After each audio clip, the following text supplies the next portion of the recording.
Olá a todos, me chamo Vinícius Nunes. Hoje irei falar sobre a radiodifusão. Docente é o professor Dr. Haroldo Zattar e a matéria de Princípios da Comunicação. Primeiramente, irei abordar alguns conceitos fundamentais e até uma parte introdutória. Bom, a radiodifusão é uma distribuição de áudio ou vídeo para as comunidades, cidades, estados ou até países.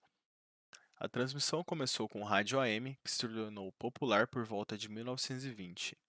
Com a disseminação dos transmissores e receptores de rádio de válvulas termiônicas.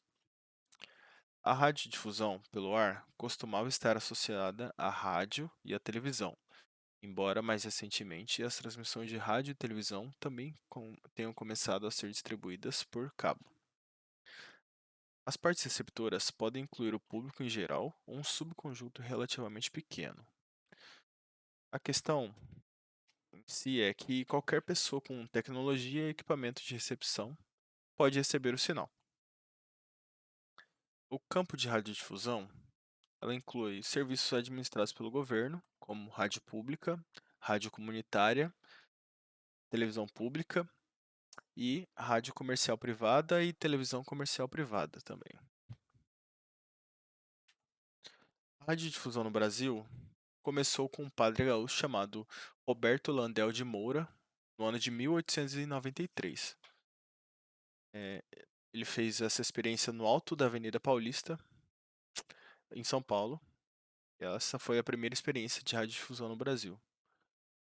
No ano de 1922, no centenário da independência, foi inaugurado a radiodifusão no Brasil, com sua primeira transmissão no Rio de Janeiro. Após isso, temos a Era de Ouro da radiodifusão no mundo, que está entre 1930 e 1950, onde havia a difusão de informações, músicas, artistas, que foi impulsionada no governo de Getúlio Vargas, onde também foi criado rádios privadas como a Mairinque Viega, que teve uma grande importância até o ano de 1950, juntamente com a Rádio Nacional, a Rádio Jornal do Brasil e a Rádio Tupi. No ano de 1950, temos a primeira transmissão de imagens, sendo elas em preto e branco, pela TV Tupi, que foi a pioneira na radiodifusão de imagens no Brasil. No Brasil, destacam-se as redes de rádio via satélite, como a Rede Jovem Pan, a Rede Transamérica, Rede Mix, Central Brasileira de Notícias, a CBN, e a Rede Gaúcha Sat. Também destacam-se as emissoras estatais, sendo a Rádio MEC e a Rádio Nacional, ambas emissoras oficiais do governo do Brasil, mantidas pela Empresa Brasil de Telecomunicação. Vamos falar agora sobre a internet. Com o avanço da radiodifusão, temos a internet, que teve origem do desenvolvimento da comutação de pacotes e pesquisas encomendadas pelo Departamento de Defesa dos Estados Unidos, na década de 60, para permitir o compartilhamento de tempo de computadores. A rede precursora primária, a ARPANET, serviu inicialmente como espinha dorsal para a interconexão de redes acadêmicas e militares regionais na década de 70. O financiamento da National Science Foundation Network como um novo backbone na década de 80, bem como o financiamento privado para as outras extensões comerciais, levou à participação mundial no desenvolvimento de novas tecnologias de rede e à fusão de muitas redes. Além disso, a vinculação de redes comerciais e empresas no início da década de 90 marcou o início da transição para a internet como conhecemos hoje, a internet moderna, e gerou um crescimento exponencial sustentado à medida que gerações de computadores institucionais, pessoas e móveis foram conectadas à rede. Princípio da difusão na internet. Um dos meios de difusão pela internet mais importantes são primeiramente as fontes escritas de notícia e depois o streaming de vídeo, a telefonia via internet e o compartilhamento de arquivos. Dentro disso, há o compartilhamento de vídeos, imagens e entre outros arquivos. Um dos momentos mais importantes para a difusão da internet foram os satélites, que aperfeiçoaram o acesso da internet em lugares mais remotos. E hoje está mais aperfeiçoado, pois no ano 2000 a velocidade da internet era muito baixa e a latência era muito alta. Atualmente existe o Starlink, que trabalha com internet via satélite de alta velocidade e de baixa latência. Existe também a internet via rádio, que distribui o sinal de internet captado por um link dedicado, utilizando antenas e distribuindo através de POPs, Point of Presence, espalhados pela cidade, formando uma grande rede de usuários. Essa tecnologia está se espalhando pelo interior do Brasil, devido ao baixo custo de manutenção e boas taxas de preço e de velocidade. Agora iremos falar sobre o Wi-Fi, mais conhecido como Light Fidelity, que utiliza LEDs para o envio de dados em alta velocidade, onde o acesso da internet se dá a partir da luz emitida pelo LED, que tem seu funcionamento parecido com o Wi-Fi, onde é o hotspot, que é a área abrangida pelo sinal, e quanto mais distante, maior é a perda de sinal. O Wi-Fi tem a vantagem de ser útil em áreas eletromagnéticas sensíveis, como cabines de aeronaves, hospitais, usinas nucleares, sem causar interferência eletromagnética. Tanto o Wi-Fi quanto o Li-Fi transmitem dados pelo espectro eletromagnético, mas enquanto o Wi-Fi utiliza onda de rádio, o Li-Fi utiliza a luz visível, ultravioleta e a luz infravermelha.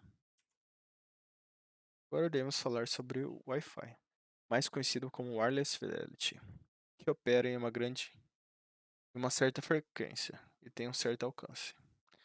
E é mais popular no mundo, por sua facilidade de uso e maior compatibilidade de aparelhos. Agora iremos falar sobre a telefonia. Tudo começou com a telefonia 2G. A chegada da segunda geração de telefonia móvel foi por volta de 1990, e seu desenvolvimento deriva da necessidade de poder ter um maior número de ligações simultâneas, praticamente nos mesmos espectros de radiofrequência, designados a telefonia móvel. Foram então introduzidos protocolos de telefonia digital, que além de permitir mais conexões simultâneas com a mesma largura de banda, permitiam integrar outros serviços, que anteriormente eram independentes, no mesmo sinal, como o envio de imagens de texto e a capacidade para transmissão de dados entre dispositivos de fax e modem. Agora iremos falar sobre a tecnologia 3G. A característica mais importante da tecnologia móvel 3G é suportar um número maior de clientes de voz e dados, especialmente em áreas urbanas. Além de maiores taxas de dados, há um custo incremental menor que na 2G. Ela permite a transmissão de 384 kbps por segundo para sistemas móveis e 1 MB por segundo para sistemas estacionários.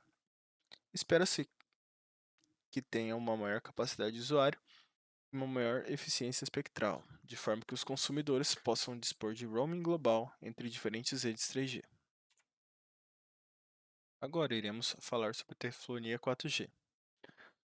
4G está baseado totalmente em IP, sendo um sistema e uma rede, alcançando a convergência entre as redes de cabo sem fio e computadores, dispositivos eletrônicos e tecnologias da informação para prover velocidade de acesso entre 100 MB por segundo a 1 GB em repouso,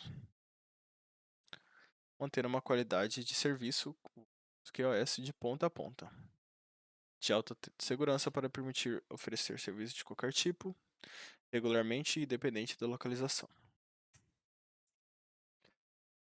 A telefonia 5G.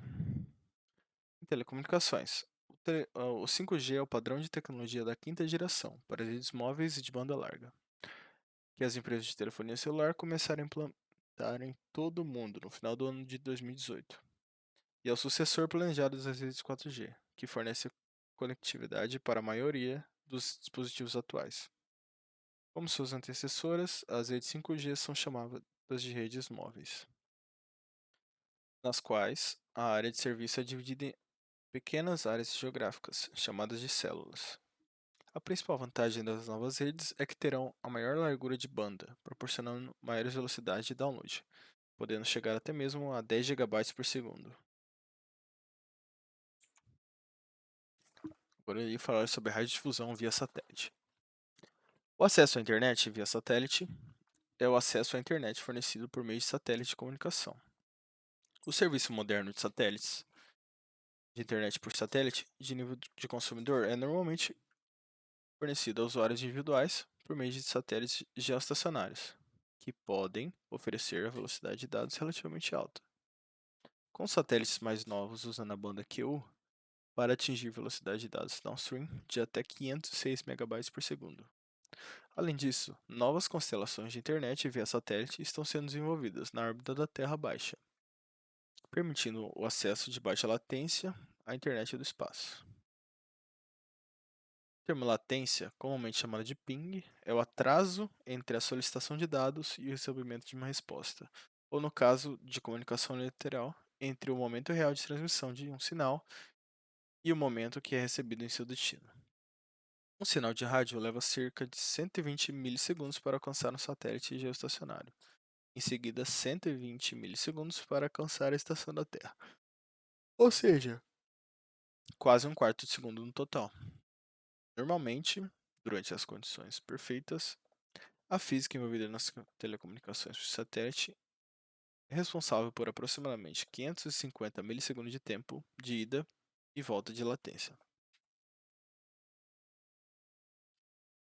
Com isso, concluímos que a partir do desenvolvimento das ciências e das novas tecnologias, os meios de comunicação têm avançado significativamente, proporcionando a difusão dos conhecimentos e da comunicação no mundo.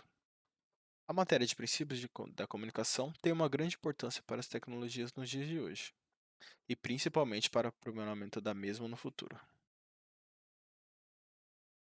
Essas foram as referências utilizadas. Obrigado pela atenção. Tenham todos um bom dia.